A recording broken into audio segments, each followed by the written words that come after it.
Welcome to the Baitman Fishing Report.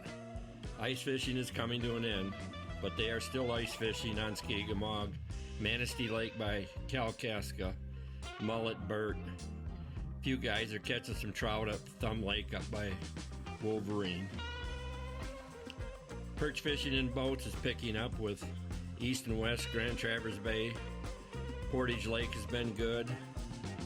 Manistee Lake in Manistee, PM Lake.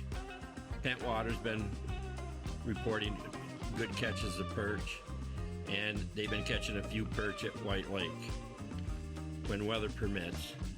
It's been awful windy lately. Steelhead fishing is hot and cold. We have snow and then it melts and then the river cools down and then we get a couple sunny days and the fishing picks back up. They are catching fish on the Boardman, the Betsy, Manistee, White River. I was in Hesperia Wednesday and I saw a nice 18-pound steelhead being weighed in. So steelhead fishing is picking up.